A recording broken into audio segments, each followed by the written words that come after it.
13-ാം വളവിലെ പെൺകുട്ടി. രചന സ്മിത രാജൻ പാല. അവതരണം ജോ വർഗീസ്. നമസ്കാരം.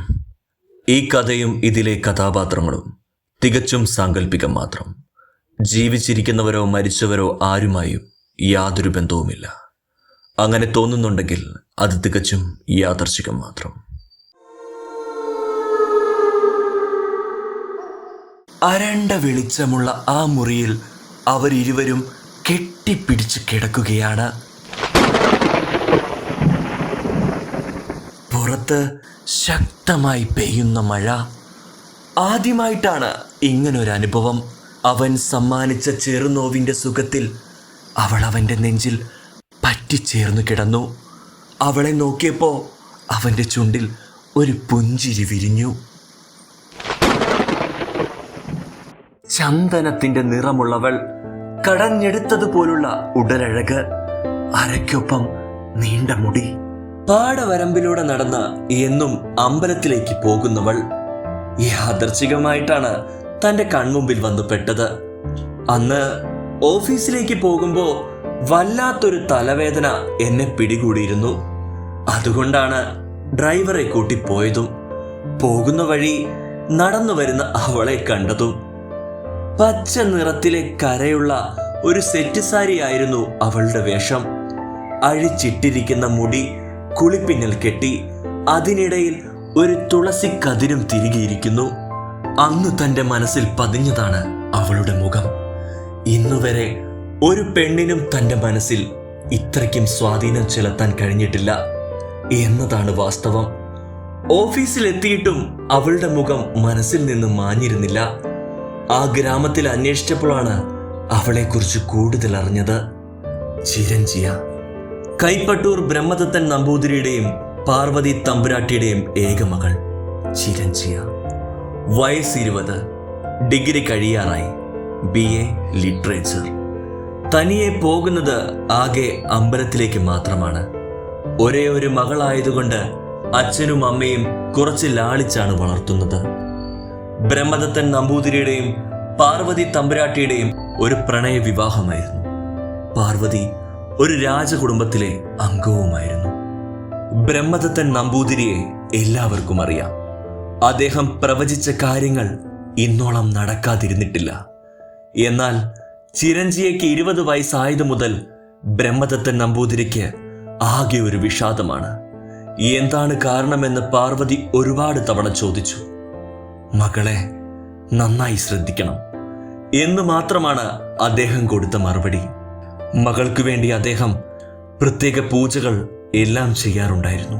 21 ദിവസം മുടങ്ങാതെ അമ്പലത്തിൽ പോകണമെന്നാണ് അദ്ദേഹം അവളോട് പറഞ്ഞിരിക്കുന്നത്. പരിചയമില്ലാത്ത ആരോടും സംസാരിക്കാൻ നിൽക്കരുത് എന്നും പറഞ്ഞിട്ടുണ്ട്. അതുകൊണ്ട് തന്നെ അവൾ ആരോടും സംസാരിക്കാറില്ല. കോളേജിലേക്ക് പോകുമ്പോഴും വരുമ്പോഴും ഡ്രൈവറോടൊപ്പം ഒരു ജോലിക്കാരിയും ഉണ്ടാകും. അമ്പലത്തിൽ പോകുമ്പോൾ മാത്രമാണ് അവൾ തനിച്ചു പോകുന്നത്. അതും ജോലിക്കാരിയോട് വഴക്കിട്ട്. കൂടെ വരരുത് എന്നവൾ നിർബന്ധപൂർവം പറഞ്ഞിട്ടുണ്ട്. തനിക്ക് ഒരു സ്വാതന്ത്ര്യവുമില്ല എന്നവൾ എപ്പോഴും അമ്മയോട് പരാതി പറയും. അമ്മ ചോദിച്ചു, എന്താ ചീരു, എന്തെങ്കിലും കാര്യമില്ലാതെ അച്ഛൻ അങ്ങനെ പറയാറുണ്ടോ? നിനക്ക് പറഞ്ഞ കാര്യം അങ്ങ് അനുസരിച്ചാൽ എന്താ മോളെ? അവൾ ചിണുങ്ങിക്കൊണ്ട് പറഞ്ഞു, പറ്റില്ലമ്മേ. ആ പാടവരമ്പിലൂടെ നടന്നാൽ അമ്പലത്തിലേക്ക് എത്ര ദൂരമുണ്ട്? റോഡിലേക്ക് കയറിയ അമ്പലത്തിലേക്ക് കയറുന്നത് വരെ ദേ നമ്മുടെ വീട്ടിൽ നിന്നാ കാണാം. പിന്നെ എന്തിനാണ് പേടിക്കുന്നേ? എന്റെ ചക്കര അമ്മയല്ലേ. ശരി ശരി, അച്ഛൻ അറിയണ്ട തനിയെ പോകുന്ന കാര്യം. എന്തായാലും പോയിട്ട് വാ, പാർവതി പറഞ്ഞു. വിവി അവളുടെ മുഖത്തേക്ക് നോക്കി എന്തോ ആലോചിച്ച് കിടന്നപ്പോഴാണ്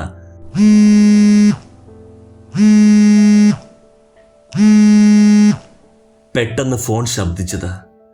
ഓഫീസിൽ നിന്ന് ആയതുകൊണ്ട് തന്നെ അവൻ വേഗം കോൾ എടുത്തു. എന്തോ അത്യാവശ്യമാണെന്ന് അവന്റെ മുഖഭാവത്തിൽ നിന്ന് അവൾക്ക് മനസ്സിലായി. അവൻ പറഞ്ഞു, സോറിയുടെ കുട്ട, എനിക്ക് അത്യാവശ്യമായി ഓഫീസിൽ പോണം. ഡ്രൈവറോട് നിന്നെ കൊണ്ടുപോയി ആക്കാൻ പറയാം. അരവിന്ദ് അമ്പലത്തിൽ കൊണ്ടുപോയി ആക്കും. അവൻ വേഗം എഴുന്നേറ്റ് റെഡിയായി.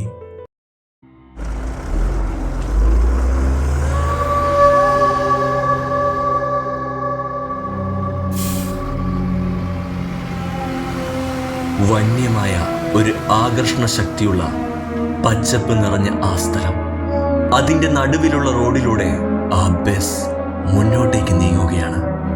ചെറിയ രീതിയിൽ മഞ്ഞ് വീണു തുടങ്ങി. മുന്നോട്ടേക്ക് പോകുന്തോറും കോടമഞ്ഞ് വന്ന് ബസ്സിനെ മൂടുന്നത് പോലെ. റോഡിൻ്റെ സൈഡിൽ ദിശാസൂചിക കാണാമായിരുന്നു. ഓരോ വളവിലൂടെയും ബസ് കടന്നുപോയി. ഡ്രൈവർ വളരെ ശ്രദ്ധയോടെയാണ് ബസ് ഓടിക്കുന്നത്. അത്രമാത്രം ശ്രദ്ധിച്ചു വേണം ഓരോ വളവിലൂടെയും പോകുവാൻ. 15 വളവുകൾ താണ്ടണം. 12ാമത്തെ വളവ് കഴിഞ്ഞിരിക്കുന്നു. ഇരുട്ടിൻ്റെ ദൈർഘ്യം കൂടിക്കൂടി വരികയാണ്. പെട്ടെന്നാണ് ഡ്രൈവർ സഡൻ ബ്രേക്ക് ഇട്ടത്. ബസ് ആകെ ഒന്ന് കുലുങ്ങി.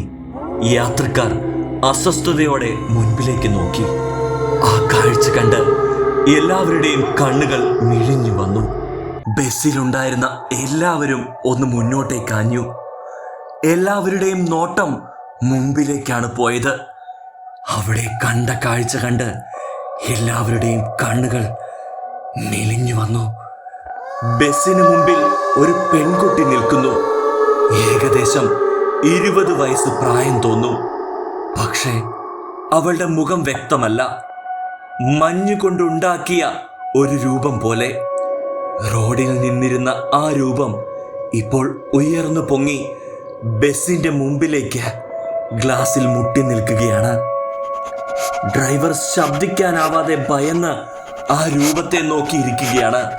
പെട്ടെന്ന് അത് ഗ്ലാസ് പൊട്ടിച്ച് അകത്തേക്ക് വരുന്നത് പോലെ ഡ്രൈവർക്ക് തോന്നി. എന്തോ ഒരു അദൃശ്യ ശക്തിയാൽ ഡ്രൈവർ വണ്ടി റിവേഴ്സ് എടുത്തു. ആളുകൾ ഭയന്ന് നിലവിളിക്കുകയാണ്. അവൾ അകത്തേക്ക് കയറി വരുമെന്ന് തന്നെ അവർ വിശ്വസിച്ചു. ഭയം കൊണ്ട് ചിലരുടെ കണ്ണുകൾ തുറച്ച് പുറത്തേക്ക് വന്നു. പുറകിലേക്ക് നീങ്ങിയ ബസ് എവിടെയോ ഇടിച്ചു നിന്നു. അപ്പോഴാണ് ഡോറ് തുറന്ന് അവ്യക്തമായ ആ രൂപം അകത്തേക്ക് വന്നത്. ബസ്സിലുണ്ടായിരുന്നവർ ഭയന്ന് നിലവിളിച്ചു. ആകെ 10 പേര് മാത്രമേ അതിലുണ്ടായിരുന്നുള്ളൂ. യാത്രക്കാരെ കൂടാതെ ഡ്രൈവറും കണ്ടക്ടറും ക്ലീനറും ഉണ്ടായിരുന്നു.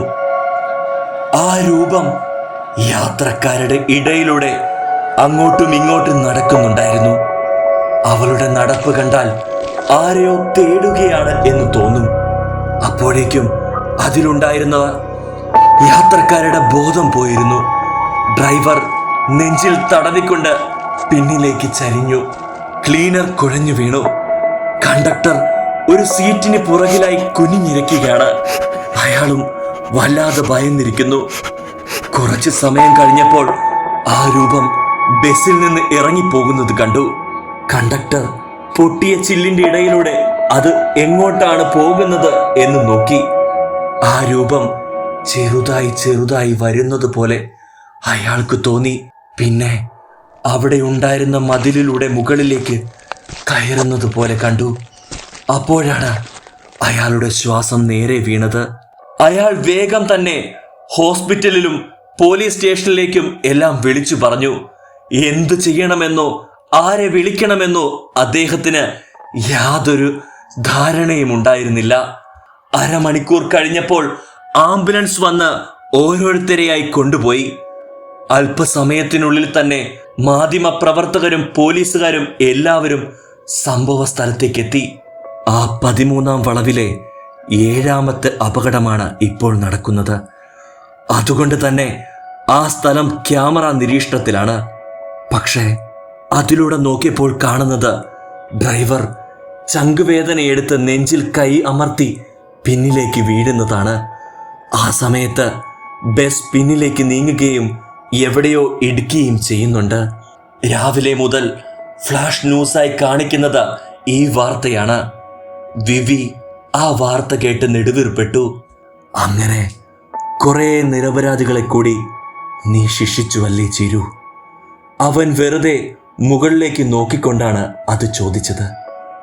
6 വർഷങ്ങൾ പിന്നിലേക്ക് അവൻ്റെ ഓർമ്മകൾ കടന്നുപോയി.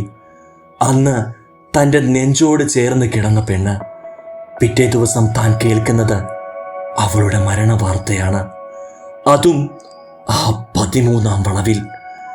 അരവിന്ദൻ അവളെ അമ്പലത്തിലേക്ക് കൊണ്ടുപോയി ആക്കി എന്നാണ് പറഞ്ഞത്.